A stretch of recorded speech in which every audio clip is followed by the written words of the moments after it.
There is something about the inside of a taxi cab that makes people forget themselves. Maybe it's the darkness outside the windows, or the way the city blurs past like a dream you can't quite hold on to. Maybe it's the strange intimacy of sitting just a few feet away from a total stranger who has nowhere to go but where you're taking them. Whatever it is, people say things in the back of a cab that they would never say anywhere else. They confess things. They cry. They laugh. They tell you about their marriages, their regrets, their fears. And sometimes, just sometimes, they reveal something so dark, so unexpected, that it changes everything in an instant. The men and women who drive cabs for a living will tell you that most nights are completely ordinary.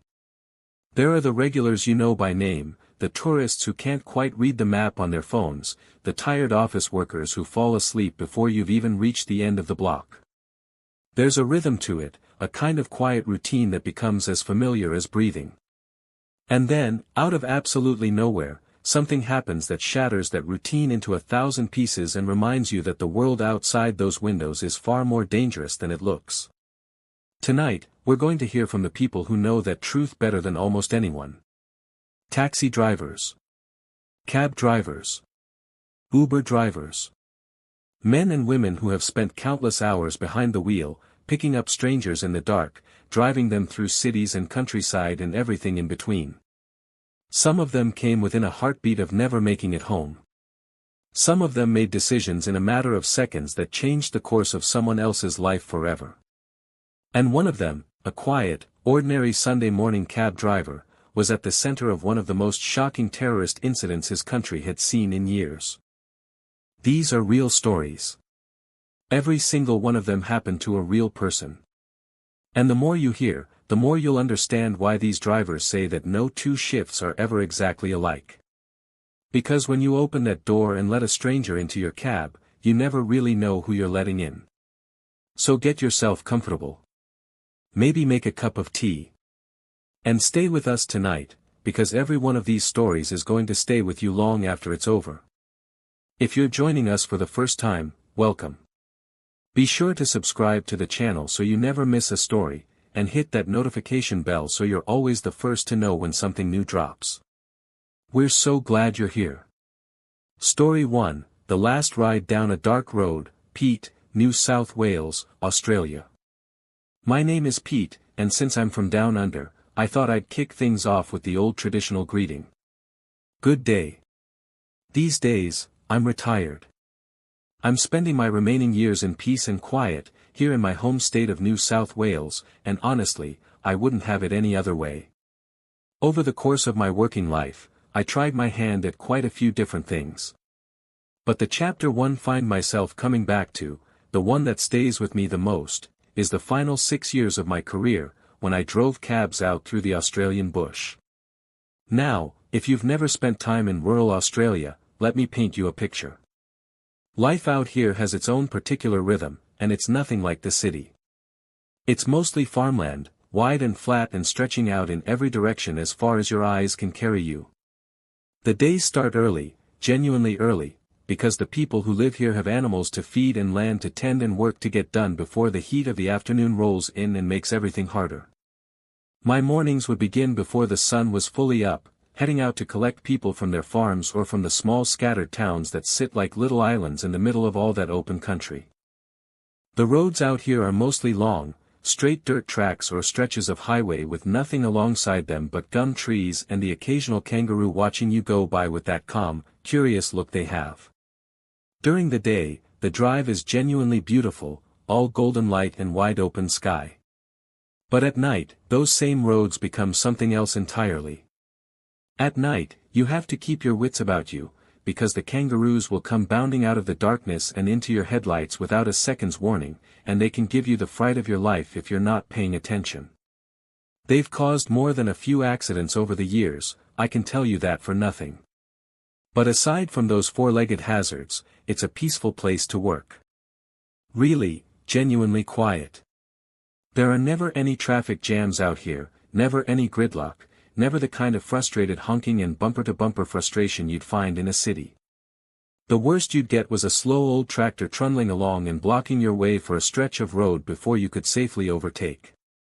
That was it. Of course, the trade-off is that the distances are enormous. Something as simple as a trip to the shops could be 25 kilometers each way. So while you'd charge less per kilometer than a city driver, the journeys were long, and the costs added up. The fuel prices out there are what I'd call a real killer, always have been. And then there's the weather to contend with. Blistering heat in the summer that makes the air shimmer above the road and turns the inside of the cab into an oven if you're not careful. And then in winter, the fog rolls in so thick that driving becomes genuinely dangerous, the kind of visibility where you're leaning forward in your seat and squinting at the road ahead just hoping nothing's coming the other way. But despite all of it, the heat, the fog, the fuel costs, the long lonely stretches of road, there was something about that job that I loved deeply. There's a real sense of freedom out in the bush, and a sense of community too, that I wouldn't have traded for anything in the world. Out there, everyone knows everyone. Getting into the cab with a local wasn't like picking up a stranger, it was more like meeting up with an old acquaintance for a chat. You'd hear about their families, their farms, what had been happening at the local hall, who'd had a new grandchild or who'd just celebrated an anniversary. It was warm, and it was real, and I look back on it with a great deal of fondness. Most of my runs were the bread and butter kind.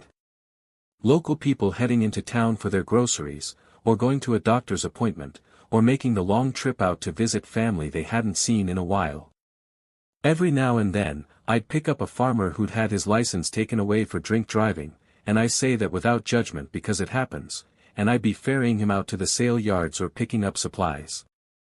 He'd ride in silence mostly, or he'd talk about the land, and when his ban was finally done and he got his license back, we'd say our goodbyes and part ways.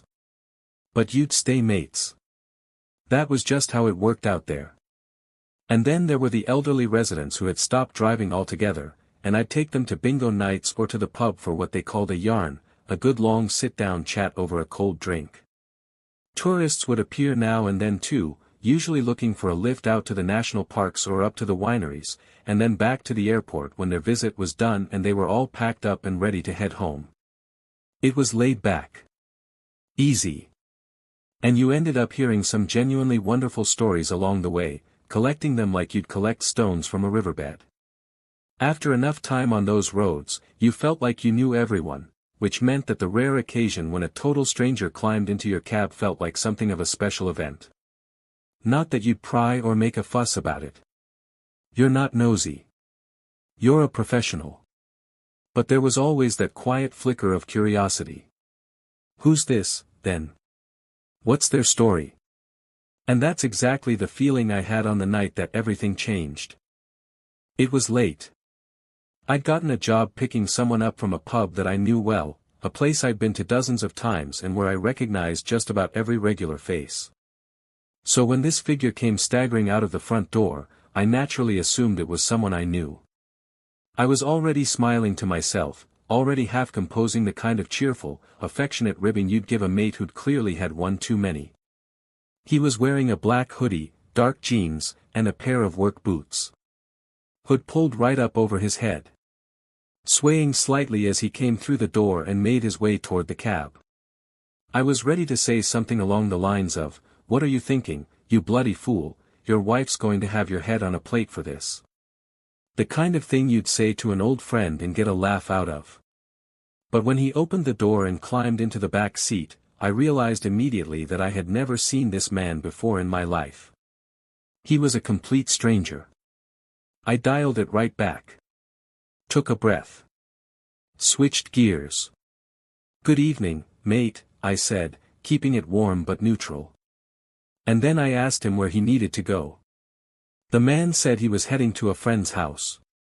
He sounded a little uncertain as he admitted that he wasn't entirely sure of the address, but that if I could get him to a particular road about 20 minutes away, he'd be able to direct me from there. He explained that he wasn't from the area, which was why he didn't know his way around, and that was perfectly fine, completely understandable. I assured him that wasn't a problem at all, and that I'd get him where he was going even if it took a little teamwork between the two of us. He wasn't especially talkative, and I didn't push him. Not everyone gets in the cab looking for a conversation, and that's perfectly all right. The one thing I did need, though, was for him to lower his hood. It was dark outside, and with that hood sitting so far forward over his face, I genuinely couldn't make out his features. As a driver, that makes me uneasy. You need to be able to see the person behind you, not out of suspicion, but out of basic awareness. So I made a joke of it, told him he was making me a bit nervous looking like that, and he did pull the hood down. He didn't laugh at the joke, though. Didn't even crack the smallest smile. He just sat there with his dark hair and dark, rather intense eyes, staring somewhere beyond the window with a flat, expressionless look. And I couldn't help noticing how young he was. He couldn't have been older than 22, if that. He was just a kid, really. A young, moody, slightly odd kid who wasn't in the mood for company. A bit peculiar, sure, but nothing that set my heart rate climbing. Nothing that made me feel threatened. Not yet. We reached the road he'd asked for, and I turned down it slowly.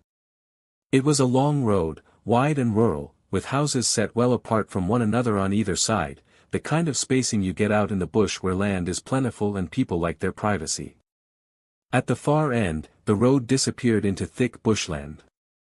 I drove slowly, stopping at each house and turning to ask him, "This one?" Each time, he shook his head. "Keep going." The first few times, I found it almost funny. I thought, this poor lad has been out drinking and he's completely lost track of which house belongs to his mate. Happens to the best of us. But as we passed the fourth house, then the fifth, then the sixth, each one spaced a good distance from the last, I started to feel something shift. A slight change in the air inside the cab.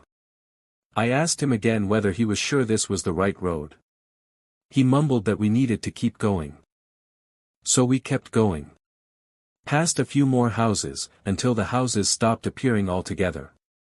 And then it was just the two of us and the cab and the trees pressing in on both sides of the road, dark and dense and absolute. The headlights picked up maybe 20 meters ahead and no more. Everything else was black. He told me his mate's house must be at the end of the road. Now, I knew this road. I knew it didn't lead to any house. I knew it ended in nothing but bush. But you know how it is, the customer is always right, or at least that's what they say.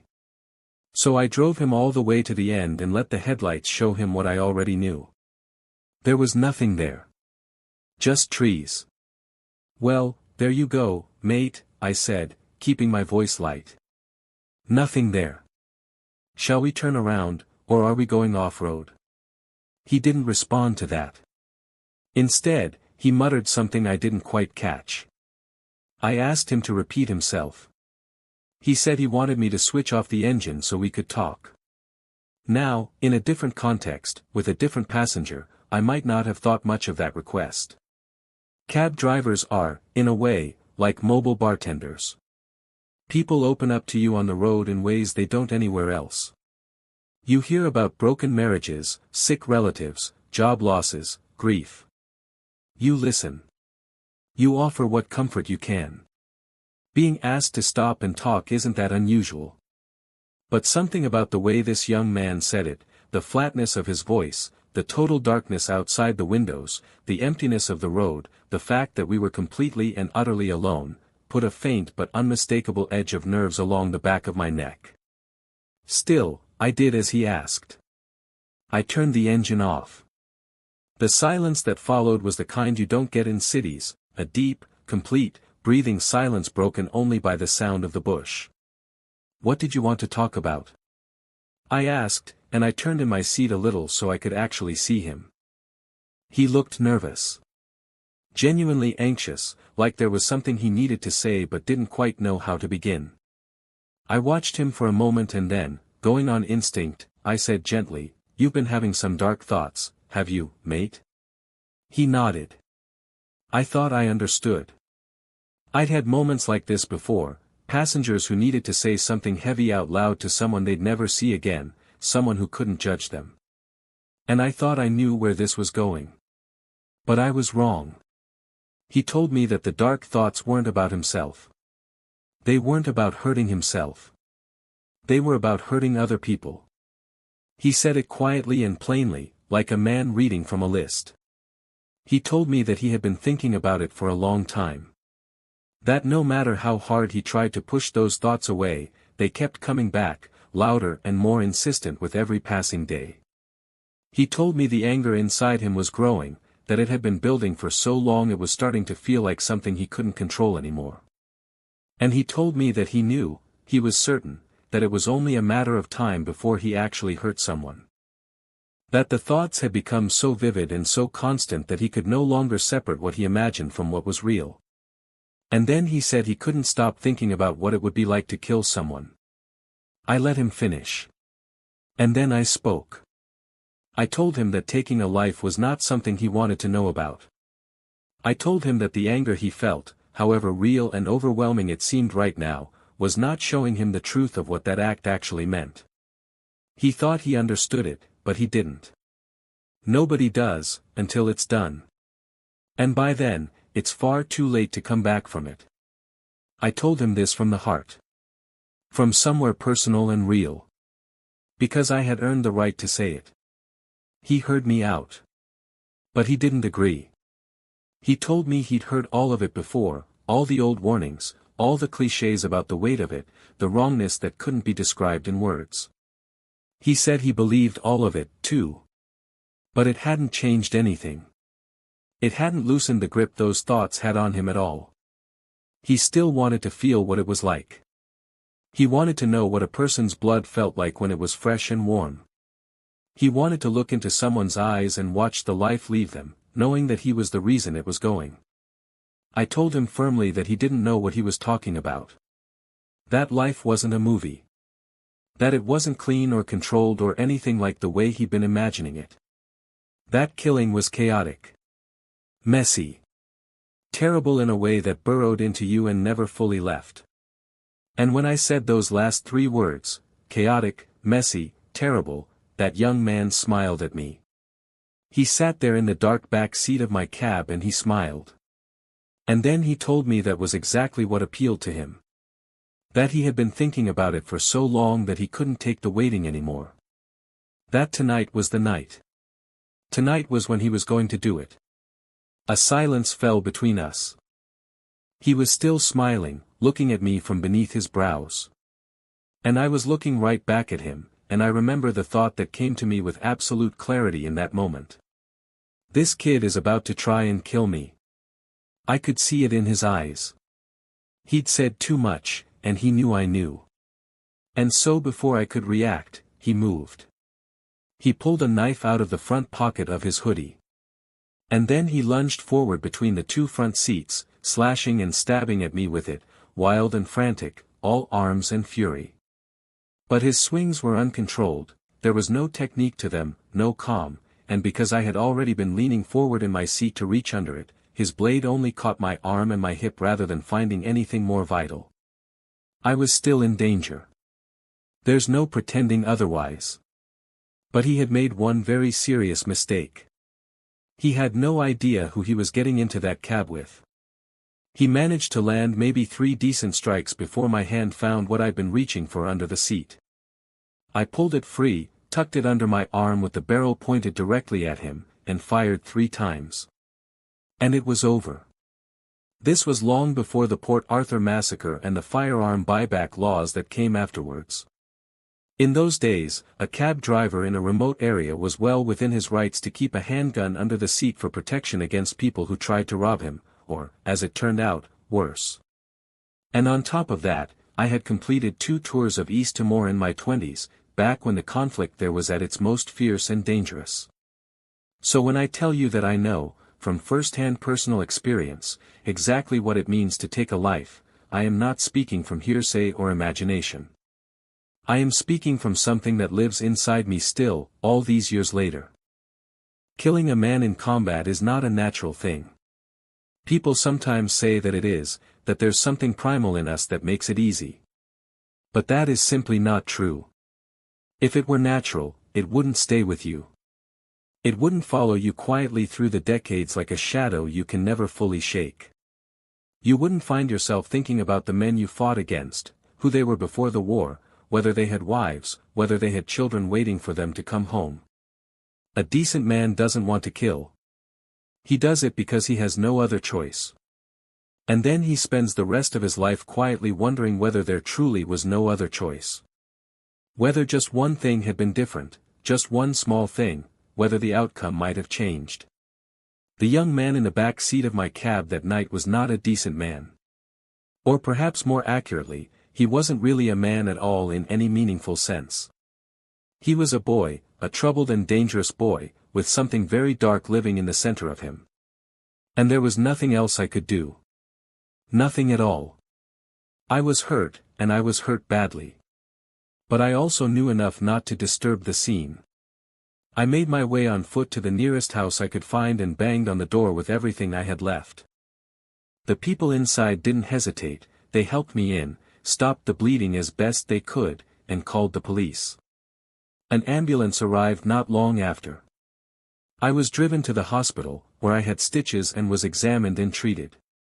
The police, for their part, had a fairly clear picture of what had happened when they arrived at the scene. The young man was still in the back seat, the knife still in his hand, leaning forward exactly as he'd been when he came at me. The front seat was shredded where he'd been cutting at it so wildly. And that wasn't the only knife they found on him either. He had a smaller one in the pocket of his jeans, and a smaller one still tucked into the side of his boot. Nobody had any doubt about who the aggressor had been. There was no arrest. No courtroom. No formal proceedings. Just a quiet acknowledgement that I had acted to defend myself, and that was the end of it, legally speaking. But it has never truly been the end of it in other ways. That young man is simply one more ghost that follows me around now, on top of all the others. And on quiet evenings, when I sit out here in New South Wales and listen to the bush settle into darkness, I sometimes catch myself wondering what might have happened if I decided to take that Friday night off. If any part of that story struck a chord with you, leave a comment below and tell us your thoughts. And if you know someone who would find these stories just as gripping as you do, share this video with them tonight. Let's keep this community growing together. Story 2, The Machete in the Traffic, an Uber driver in London. Driving for Uber in London was, without a doubt, the lowest point of my entire life. And I say that with full awareness of how dramatic it sounds. It wasn't without its upsides. I did meet some remarkable people during that time, people I've thought about more than once since. But the honest truth is that I had been forced into it after my first business went under, and I was in a genuinely dark place emotionally. I was struggling. And it was during that difficult, exhausting, financially desperate period that I experienced what was almost certainly the most frightening thing that has ever happened to me. London is, and has always been, a city that does not slow down. It is enormous and it is chaotic and it is alive in a way that never completely switches off, regardless of the hour. And one of the things I appreciated about Uber driving, perhaps one of the only things, was the flexibility it gave me. I could log on whenever I wanted.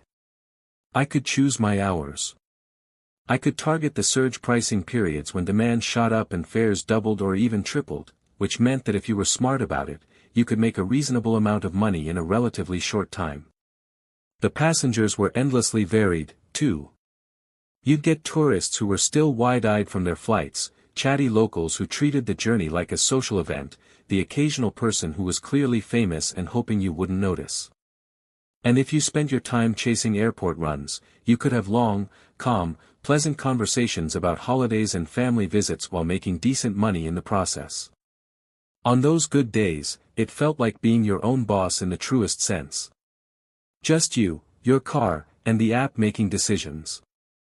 But it wasn't always like that. London traffic, on its worst days, is something that has to be experienced to be fully understood. The gridlock can be absolute.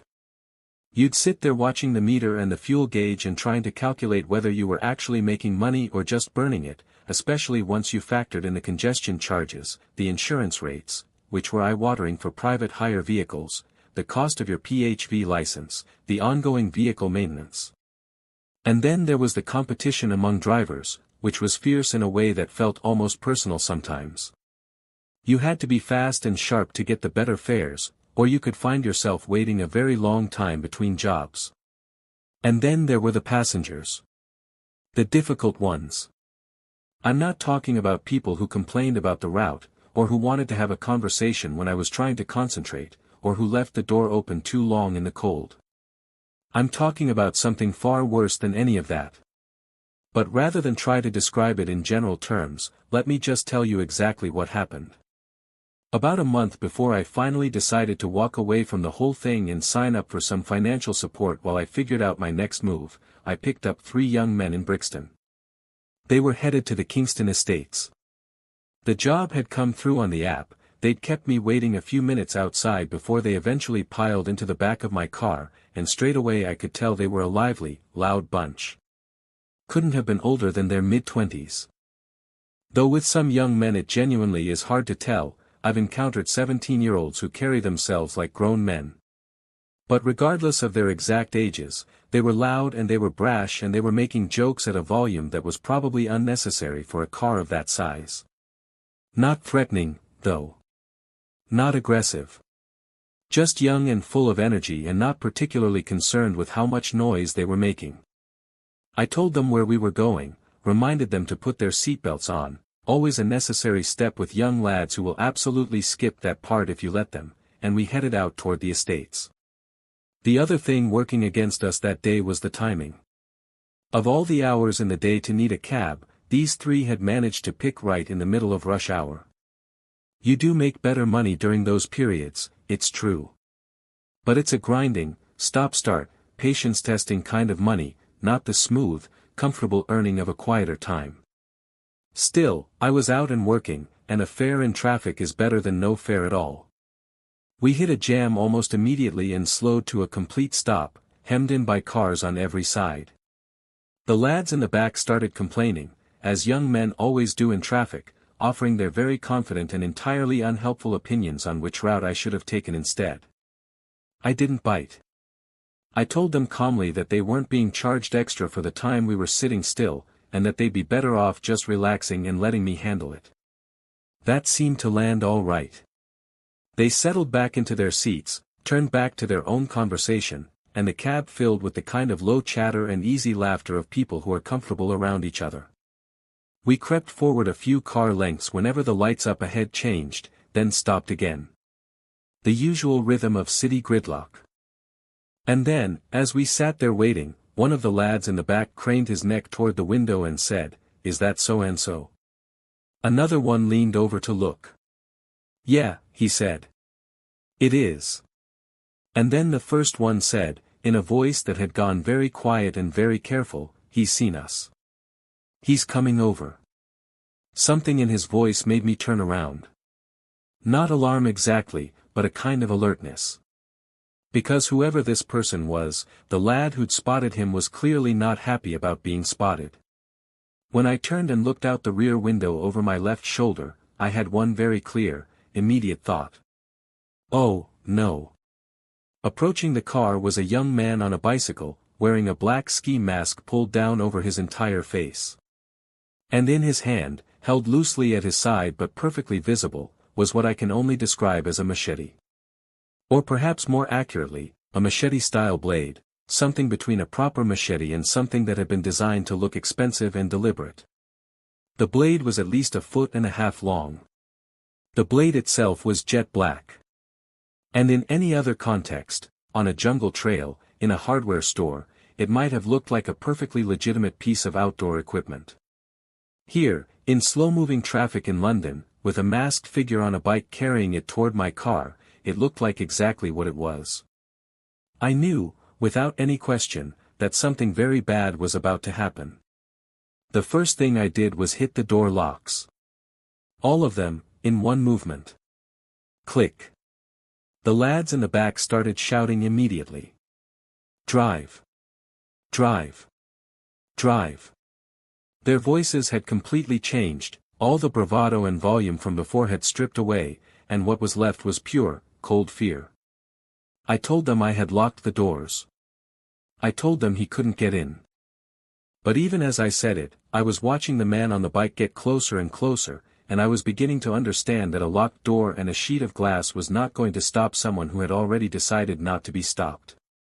He stepped off his bike right there in the middle of gridlocked traffic, barely 5 feet from my rear window, and then he raised that machete and brought the handle down hard against the glass. Once. Twice. The passengers in the back were screaming. One of them, I realized, was directly next to that window, the one who was about to become the most vulnerable person in the car the moment that glass gave way. And I understood in a fraction of a second what had to happen. I had a child lock engaged on the rear doors. That meant nobody in the back could get out unless I let them out. Which also meant that if that glass broke, all 3 of them were trapped. I reached back and unlocked that door. And I started shouting, loudly, repeatedly, as clearly as I could, at the lad sitting directly opposite the attack to get out. To open the door and run. To move, because if he didn't move, the other 2 couldn't escape around him. He didn't move. His eyes were fixed on the window. He was frozen, completely, utterly frozen, as the machete hammer came down on the glass again and again. And then the window burst. The glass didn't simply crack. It exploded inward in a spray of shards that scattered across the back seat and the floor, and in the same instant, the machete came through the opening and found the lad closest to it. I don't know how many times he was struck before I finally threw the car into reverse and pressed my foot down as hard as it would go. We hit the car behind us with a solid thump, bumper to bumper, no getting around it. And I thought that maybe, in that moment of impact and chaos, the lad in the back might take his chance and run, just as his 2 friends had apparently managed to do. But he couldn't run. He could barely move. He was sitting there pressing his hands against the wounds on his body, trying desperately to keep the blood in, his voice dropping to a low, desperate, repetitive plea. Please drive. Please drive. Please drive. Over and over again. The cars to my right, God bless them, whoever they were, they had seen what was happening. And rather than box me in, they'd left enough of a gap that I had a way out. Maybe they held back out of human decency. Maybe they held back because they didn't want their own cars anywhere near a man with a blade. Either way, there was a gap, and I took it. I pulled out through that opening at speed, mounted a grass verge to get past the line of waiting traffic, and we were moving. We were away from him. We were away from the mask and the blade and the shattered window and the blood. But there was still a young man in the back seat of my car who was bleeding and frightened and begging me not to let him die. And that was the only thing that mattered now. Please, bro. Please take me to hospital. I don't want to die. Please don't let me die. His voice broke something in me, honestly. I pressed down on the accelerator and thanked everything in my life that had led me to know these roads as well as I did by then, because if this had happened in my first week on the job I might not have known where the nearest accident and emergency department was. But I knew it. I knew exactly where it was. And I drove him there as fast as I possibly could. We pulled up at the entrance. He was taken in immediately, rushed through as a priority case, because the state of him made it obvious to every person in that building exactly what had happened. I stayed. I hadn't planned to, but I did. I sat in that waiting area for about an hour, not quite knowing what to do with myself, until eventually the police arrived and came to find me. I told them everything I could, the location, the time, the description of the attacker, but honestly there wasn't a great deal I could add. A masked man on a bike with a machete. I hadn't seen a face. And then, after what felt like a very long wait, a doctor came out and told us that the young man was going to be all right. He was awake. He was able to speak. He was going to make it. I was allowed to go through and see him, briefly. I didn't stay long, I didn't want to take up the time he needed with his family or with the police. But the gratitude on that young man's face as I stood at the foot of his hospital bed is something I don't think I will ever fully shake. I kept telling him that I wasn't the one who saved his life. It was the doctors. It was the people who'd held back in traffic to let me through. It was the people who'd helped along the way. I was just one of many. But he kept thanking me. He thanked me over and over as I walked toward the door, and by the time I stepped back out into the corridor, there was a lump in my throat that took some genuine effort to push back down. I stepped outside and had to properly gather myself before I was anywhere near ready to think about what came next. The police had taken my car for forensics, which meant I had to do something I almost never did. I had to call a cab of my own to get home. And when I finally got through the door and sat down and told my girlfriend everything that had happened, the whole impossible story from beginning to end, I think both of us sat in the quiet for a long time before either of us said anything. I got the car back after a couple of days. And I will tell you honestly, I had never been so glad in my life for a decision I'd almost talked myself out of. Before I started driving for Uber, I'd spoken to another driver who'd given me 2 pieces of advice. First, if something feels wrong about a job, cancel the fare and don't look back.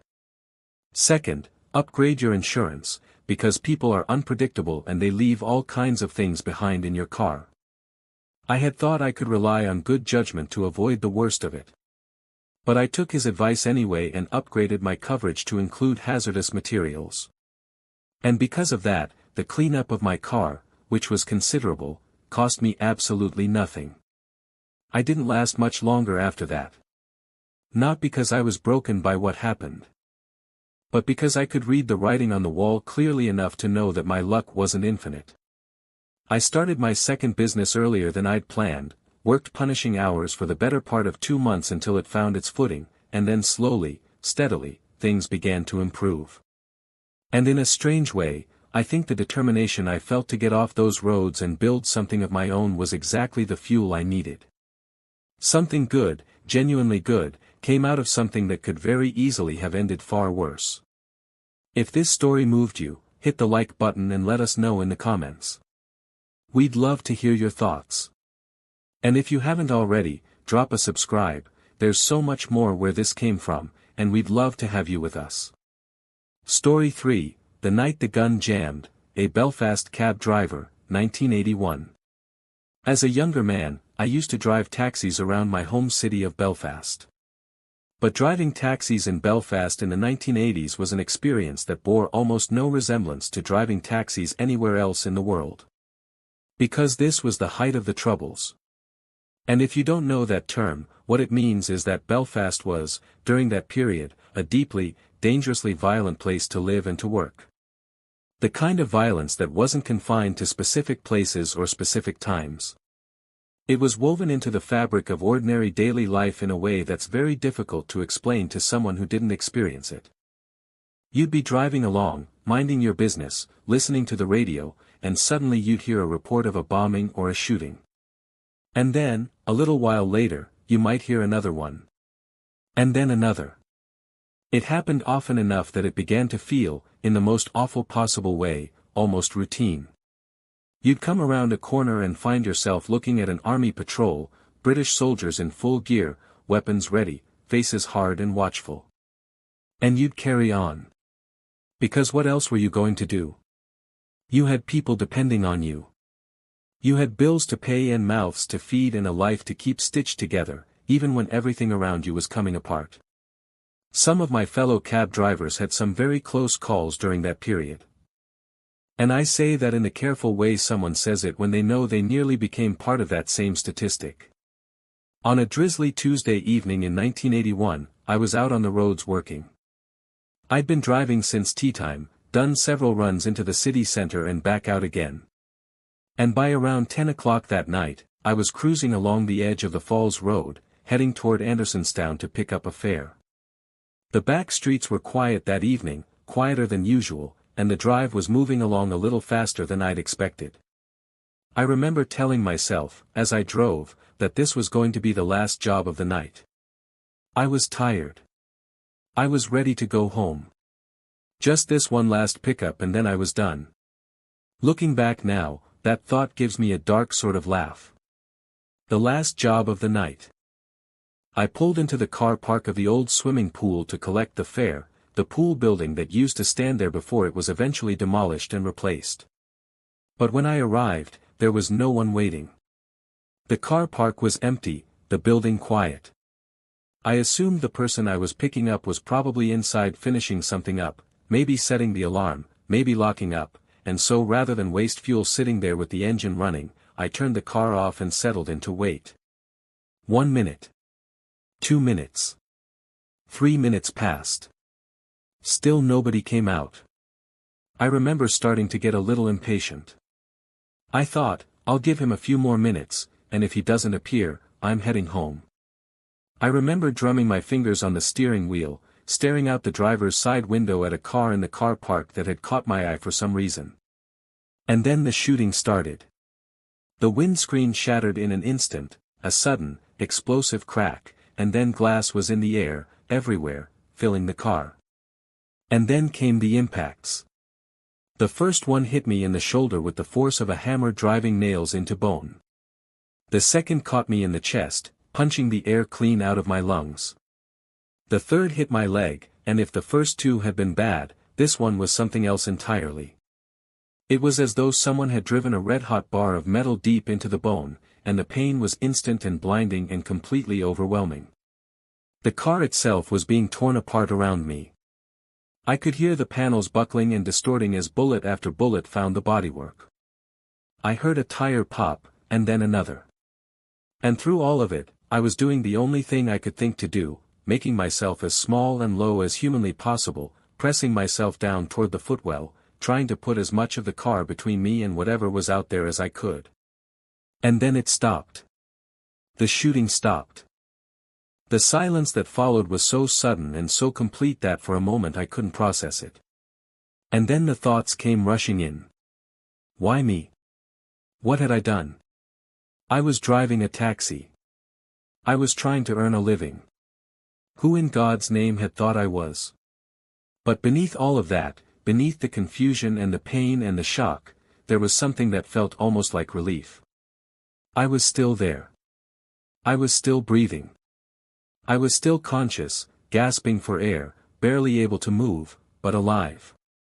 I knew I was badly hurt, and I knew I needed to get to a hospital, and I knew that was going to be an enormous and terrifying mountain to climb. But I had made it through the shooting. That had to mean that the worst of it was over. It was not over. As I tried to pull myself back up into the driver's seat, I heard it, footsteps on the concrete outside. Coming toward me. Slow and deliberate. I looked up. A man in a balaclava was standing at what remained of my window, pointing a pistol directly at me. At my head. And what I saw in that moment wasn't quite my life flashing before me, not in the way people describe it. What I saw, clearly and vividly, as though it were a photograph sitting in front of my eyes, was my wife and my little boy at home. And I saw the moment they would be told. The look on their faces when someone came to the door with the news. The gunman leaned in closer, pushing the barrel through the broken window until it was just inches from me. I looked at his eyes, that's all I could see of his face, and they were a pale shade of blue or green. And in them was a level of hatred so concentrated and so absolute that it has stayed with me for the rest of my life. I had never seen that look directed at me before. I have never seen it since. And what made it more terrible, not less, was the understanding that he didn't know me. As far as I was almost certain, we had never met. To him, I was nothing more than a Protestant. That was the entirety of what I was, and it was entirely sufficient reason. He pulled the trigger. Nothing happened. The gun had jammed. Whether it was a miracle or a coincidence, and I have gone back and forth on that question many times over the years, it was not over even then. Because the man didn't walk away. He stayed there, just a foot from me, working at the gun with his hands. I watched in a kind of horrified, detached slowness, everything seeming to move at about half the speed it should, as he fiddled and adjusted and a bullet popped loose from somewhere inside the mechanism. He corrected whatever had gone wrong. He pointed the gun at my head again. And pulled the trigger again. Nothing. The gun didn't fire. Blood was spreading beneath me now. My vision was beginning to soften and blur at the edges. My body was reminding me, very insistently, of everything that had already happened to it. And I lay there against the seat and I watched him try for a third time, listening to him mutter under his breath with a kind of frantic, desperate fury, absolutely determined to make that gun do what he needed it to do. He didn't get his chance. Another man appeared, a companion, and grabbed him by the arm. "Leave it," the second man said, and pulled him away. They knew the police would be coming. They ran. I waited in the dark. Bleeding. Barely conscious. And I waited what felt like an enormous span of time, though it must have been less than a minute before I heard the sirens. Blue lights began washing through the car windows. And then there was nothing. Just a long, empty blankness, and then the white ceiling of a hospital room and the sounds of machines and the soft, brisk movements of nurses around me. The doctor said I was very lucky. The bullets had missed every vital organ, though in some cases only by a matter of millimeters. But I had lost a great deal of blood. My shoulder was shattered and would need pins. My leg was fractured. And the wound to my chest had collapsed a lung, which meant I needed a tube inserted to drain the fluid that had built up inside. Of everything that happened, the shooting itself, the gunman at the window, those long terrifying moments of the gun being raised again and again, the thing that was the most difficult and the most painful in the days and weeks that followed was that chest tube. The shooting had lasted seconds. The tube was in me for over a week. And even now, years and years later, when I look at the scar where it went in, I feel something like a phantom memory of it in my body. I was in hospital for weeks. Surgeries. Physiotherapy. My wife beside my bed, crying. My little boy, too young to understand any of it, watching his mother cry and not knowing why, which was perhaps the hardest thing of all to witness. The police came and asked me everything they could think of, and I told them what I was able, which wasn't much. I hadn't seen any faces. I couldn't identify anyone. The whole thing existed in my memory as fragments, sharp and isolated, rather than a continuous story.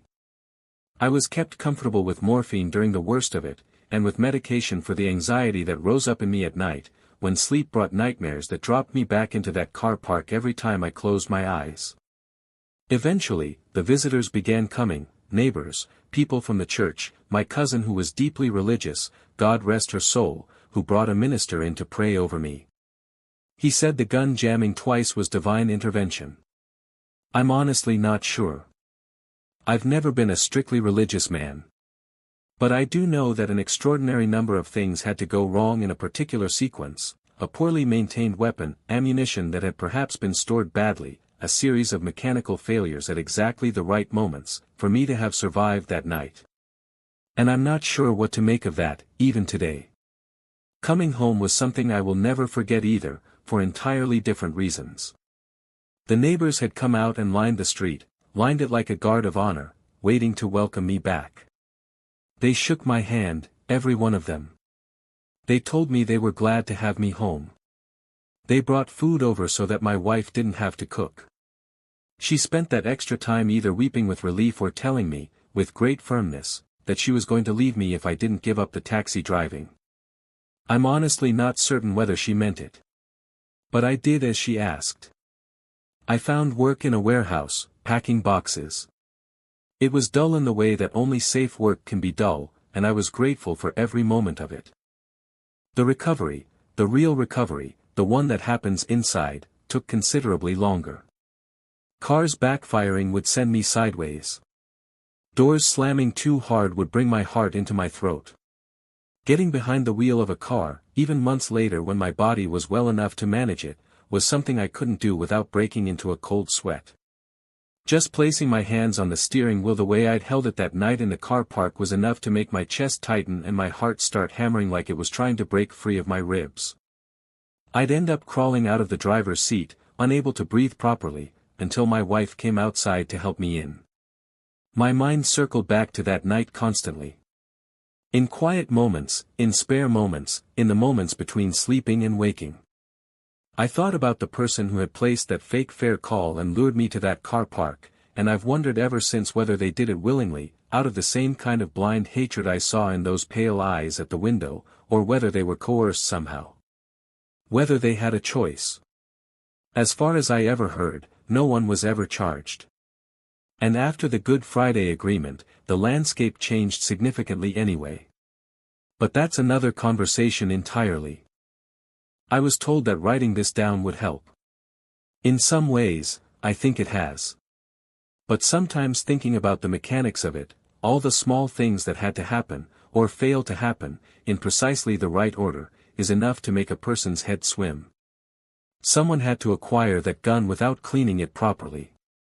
The ammunition had to have been stored in conditions that weakened it. Every single link in that chain had to fail at the exact moment it needed to fail. And the result was that my brain stayed inside my skull that night. I'm not a deeply religious man. But I find it very, very difficult not to wonder, on certain quiet evenings, whether something was looking out for me that night in the rain in that car park in Belfast. That story is a lot to hold. Take a breath.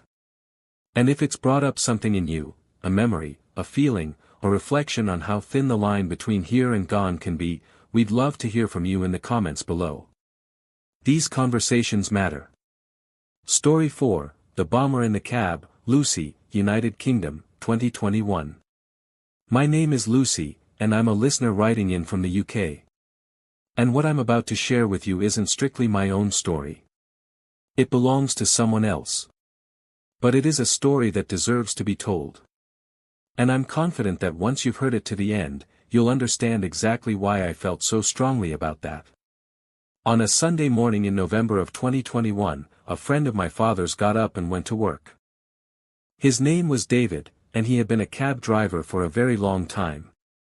He knew the job thoroughly, inside and out, all its rhythms and its rewards and its pitfalls. And one of the things he'd learned over the years was to be careful about when he chose to work. Late Saturday nights were risky. People drunk, people trying to skip out on the fare, people being unpredictable and occasionally dangerous. David preferred to skip those shifts entirely and work Sunday mornings instead, quieter in terms of behavior, though not actually quiet in terms of business. Sundays kept him busy enough. But this particular Sunday was no ordinary one. It was Remembrance Sunday. For those unfamiliar with the tradition here in the United Kingdom, Remembrance Sunday is roughly equivalent to Veterans Day in the United States. It is a day set aside each year to honor the men and women who gave their lives in war, to remember the fallen, and to pay tribute to those who served. At 11 in the morning, the time when the guns fell silent at the end of the First World War, people across the country stop wherever they are and observe a minute of silence. Church services are held. Wreaths are laid at war memorials and cathedrals. Veterans gather. People pray. And afterwards, many of them share a quiet drink together, nothing excessive, just a pint or two with old friends and fellow veterans, a moment of companionship and remembrance. All of which meant that people needed taxis. It was, from a working driver's perspective, an excellent day to be out on the road. And so David was. From around 10 o'clock that morning, he started picking up passengers and carrying them across the city to various church services. He took one or two groups out to the cathedral, where the main Remembrance Sunday ceremony was taking place, the biggest service the city held each year.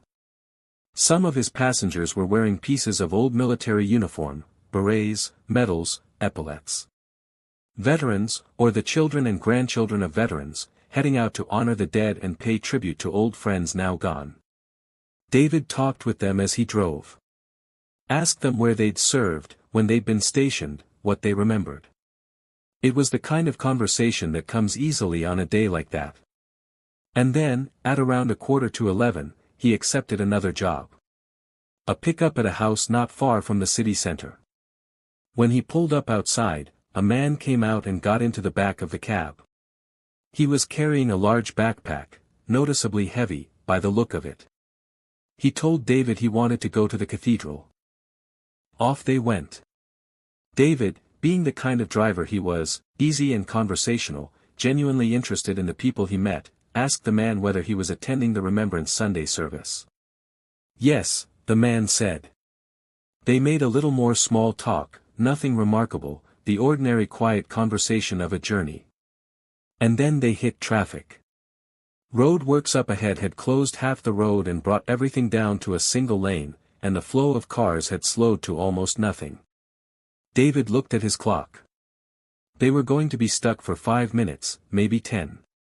And if they sat there, the man in the back was going to arrive late for the service. So David turned to him and said, in that easy, helpful way of his, that he thought the man might be better off walking from here. The cathedral wasn't far. If he set off now, he'd make it in time. And David said he wouldn't charge him for the portion of the journey they'd already covered, since the delay wasn't the man's fault. Now, David noticed something when he made that offer.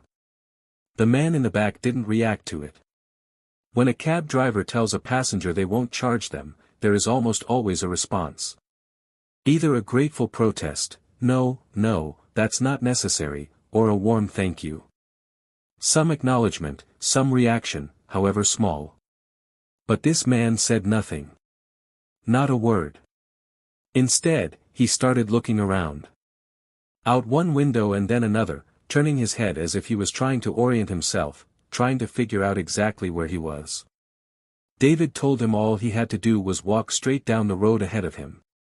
The cathedral was impossible to miss, it was large enough to see from a good distance. Just keep walking in a straight line.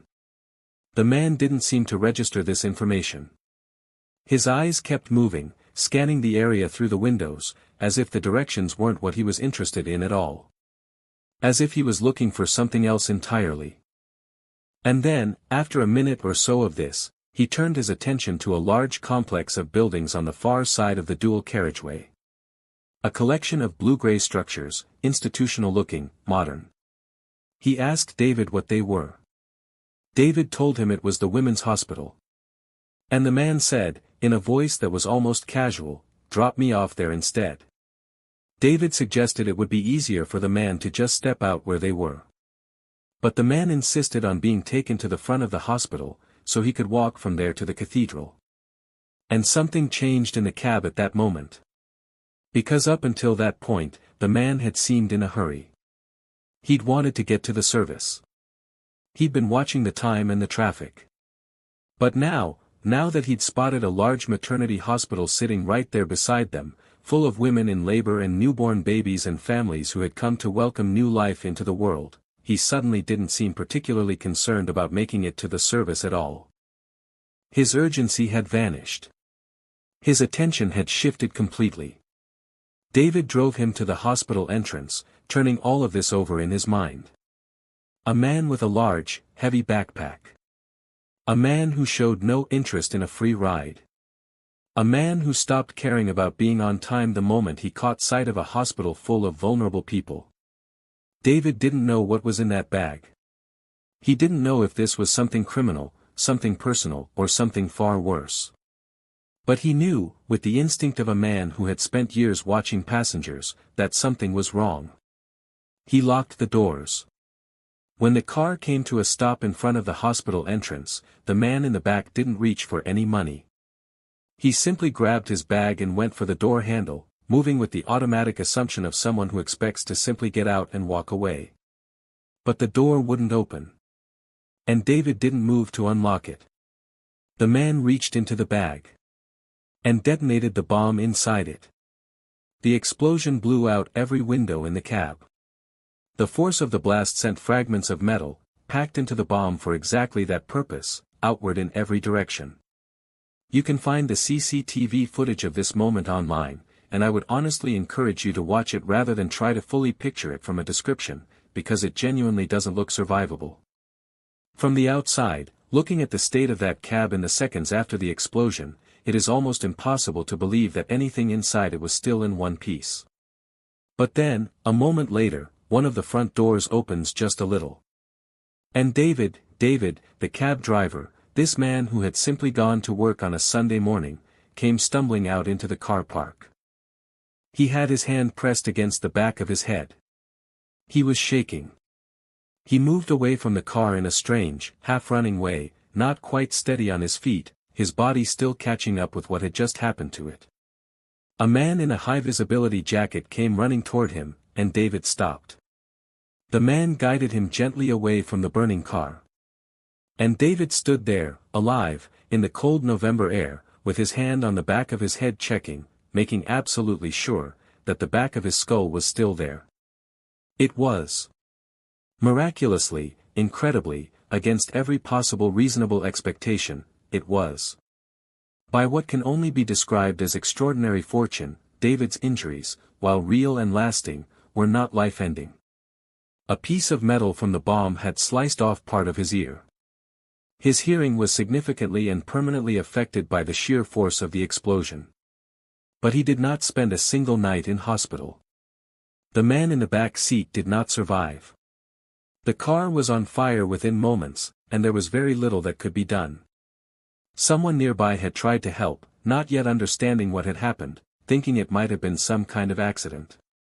But the flames took the car, and the man inside it went with it. Finding out the identity of the bomber was a strange and deeply unsettling process that unfolded over days.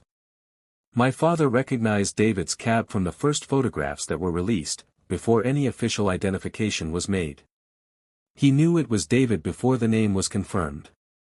And then came the long, confusing, frustrating business of learning who the man in the back seat had been. We heard, at first, that his name was Enzo Elmini. And then we were told that this was a name he had taken after arriving in the United Kingdom, that his original name was Ahmad al-Swelmien. We were initially told he was Syrian. Then that was corrected, he was in fact Jordanian, and there was evidence suggesting that he may have claimed Syrian nationality in an attempt to work the asylum system, given that Syria was at that time a country in active conflict, and therefore a more sympathetic case for refugee status. The immediate assumption, understandably, was terrorism. A man with a bomb, on Remembrance Sunday, targeting a place full of people commemorating the war dead. What else could it be? But then the story became stranger and more complicated. It emerged that not long after arriving in the UK, this man had been detained under the Mental Health Act, what's referred to here as being sectioned. He had been walking through the city centre brandishing a knife and behaving in a way that caused serious concern for his safety and the safety of those around him. He was taken in, treated, and eventually released. And then, apparently, he decided to convert to Christianity. He made contact with a Church of England congregation, began attending services, expressed a desire to be baptized and fully confirmed as a Christian. He said he wanted to integrate into his new country by taking on its religion and changing his name to reflect his new identity. And then, and this is the part that made everyone in the country stop and go very quiet, people began to look more carefully at which cathedral he had been attending for his conversion process. It was the same cathedral he had been planning to bomb. The place that had welcomed him. The congregation that had spent years patiently working with him, bringing him through the long process of baptism and confirmation, making sure he was sincere before they brought him fully into the faith. These were the people he had intended to kill. Was he a genuine terrorist? Was he a man in severe mental distress who had been radicalized? Was the entire conversion a calculated performance, designed to delay deportation and generate sympathy from a system he was trying to manipulate?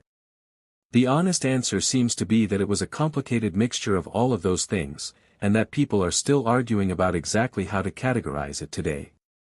What does seem clear is that when he realized he was genuinely going to be removed from the country, when the inevitable finally arrived, something in him made a final, catastrophic choice. 2 days before the attack, he called his brother in America and told him he was planning to do something bad. The bomb itself had been constructed over a period of months. The choice of Remembrance Sunday, the choice of that particular cathedral, the moment he saw that maternity hospital and changed his mind about where to go, all of it points to a man who had been planning and thinking and waiting for a very long time. And I want to say something clearly here, before I finish. Some of my closest friends growing up were Muslim. The man who runs the shop just around the corner from where I live is from Yemen, and he is one of the warmest, most generous people I have ever met. This is not a story about religion, and I am not telling it to cast any kind of shadow over communities that are, by and large, filled with decent people trying to live decent lives. But I do believe this story needs to be told. Because a system that is meant to protect and help the most vulnerable people in the world can also be exploited by people who are willing to say and do anything to stay somewhere they have no legal right to be. And when those people are finally told no, truly and irrevocably no, sometimes the response is monstrous. David, a quiet, hard-working man who had simply got up to drive his cab on a Sunday morning, who had done nothing more than notice something was wrong and make a decision in a split second, came within an inch of being killed for it. He noticed. He acted. And the only reason that maternity hospital, full of laboring women and newborn babies and exhausted new parents, was not the site of an even worse catastrophe is because a cab driver trusted his gut on a Sunday morning in November. David deserves to be remembered for that. And that is why I had to tell his story. Thank you so much for being here with us tonight and for staying all the way through every one of these extraordinary stories. The people behind them have carried these experiences for years, and we are honored to help give them a voice. If something in tonight's stories has stayed with you, a moment, a feeling, a thought you can't quite put down, please share it with us in the comments. We read every single one, and this community means the world to us. If you haven't already, please do subscribe to the channel and press that notification bell, so that whenever we put out something new, you'll be the very first to know. And if you think someone you love, a friend, a sister, someone who appreciates a good true story told with heart, would enjoy what we do here, share this video with them tonight. It's the kindest thing you can do for a channel like ours. We'll see you in the next one. Take good care of yourselves, and stay safe out there.